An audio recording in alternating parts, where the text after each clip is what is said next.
And welcome back. So the next big thing after audio, I hope you've done that and played around with that and some keyframes and things to bring audio up and down and some sound effects. You'll have seen in the last draft edit I added some glitch sounds and stuff that are all here on this layer that you have access to. So the last thing you want to do is color.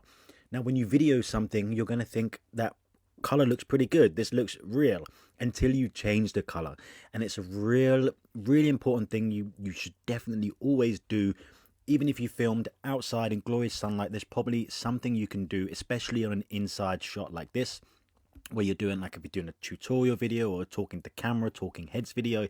There's some great things you can do with color. Here they're called filters, and it will really elevate the quality of your video. Watch this.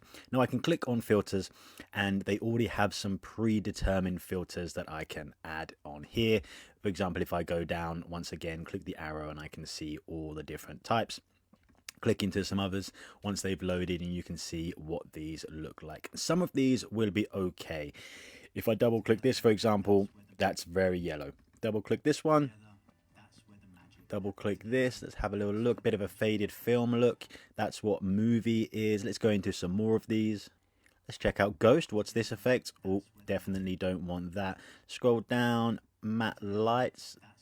Quite nice. I'm still a little bit warm on my face, I think. Let's keep scrolling. There's a few here under life that I quite like. Let's have a look at focus. Enhance. Vivid. So you can go through and you can play with one of these. Perhaps there's one that you like. For example, I'm going to take enhance. And if I drag that, you can do multiple things here. So let's drag it onto my shot one at a time. And now I have that applied. I can choose either the strength of this, less, more. And let's compare actually. Let's put it side by side. So there's the original color. Here's my edited color. Kind of hard to see with these two shots coming in, and that's not a very strong effect. But you can either drag it onto, and you can see this little symbol here, drag it onto my shot, or if I just undo that, let's just undo, or what I can do is I can drag this, let's take, I don't know, this one for example, and I can drag it on here, its own layer. Now what this is doing is it's applying it to the whole layer. So if I want it on every single shot, you can see right here, let's see, if I drag this across, it'd be more clear. It's not on here, it is on here. Not on here, is on here. So I could drag this across and I could have it for my whole shot all the way across. So now all of this shot here, they're all going to match. Look at that vivid color. That looks much better than when I dragged it onto the shot and tried to show you. So that's a nice vivid color, especially with these lights on this wide shot here. I really like these. But it's also now on here. It's on these shots too, which you may or might not want to have. So I could, if I wanted to, drag this up and I could put all of my shots, my B-roll shots, up onto a whole nother layer above that. So now this color effect is affecting this, but not on my B-roll, because the B-roll is above. Remember, we look down, the B-roll is above.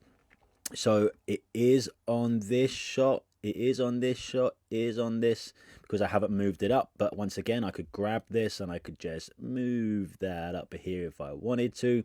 And now it's not on those shots.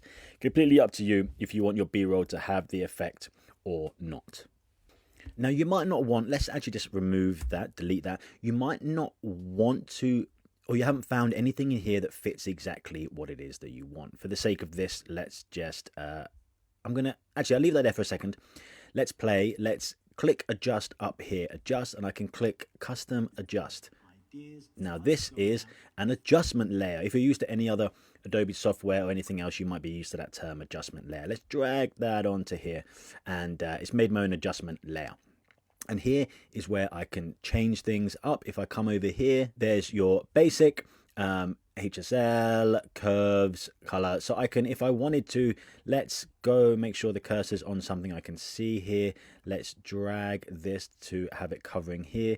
Let's do something like, let's make the shadows this color. I can make everything much warmer if I wanted to. Curves, I could play with and add the curves that brings up light, and I can bring down here.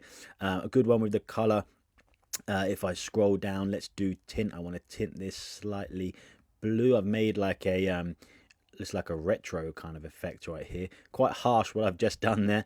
And that's how you can set your own. Once again, I can then drag this along the whole thing here, and it now is on everything, including everything that's below it, like the b-roll, so I can move those above again if I wanted to. And now it's on every single shot, this kind of washed out pale look. I don't really like it.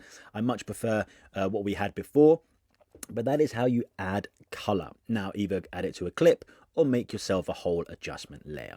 While I'm here, I've just spotted something that I didn't tell you about audio. So if you've skipped through things, you won't get this. It's not too important, but you see this symbol right here. If I click that, when I'm playing my audio, you can see where the level comes up to. And as long as it doesn't peak above 0, this is all good. Should have mentioned that in the last lecture. Not crazy important, but while I'm here and I remember it, there it is. But for color, that's how you do it. So I'm going to go and play with this now. I'm going to make my own adjustment layer, and you'll see it on the next draft edit. And when we go into the next lecture, you're going to see whether I move my b-roll above it or not, and what I wanted, the look that I wanted. So you'll see that now. You go ahead and play with your color. I'd start with your filters, and then if you want to adjust any of your filters when they're on, then do that over here. Or good practice, create your own adjustment layer, and then add it across your entire lecture. So go and play with color now, see my draft with color on the next one, and then we're getting to the lecture after that. We're getting close to the end now. We're going to add captions, which are hugely important, and people want those more and more. So let's add captions in our next lecture.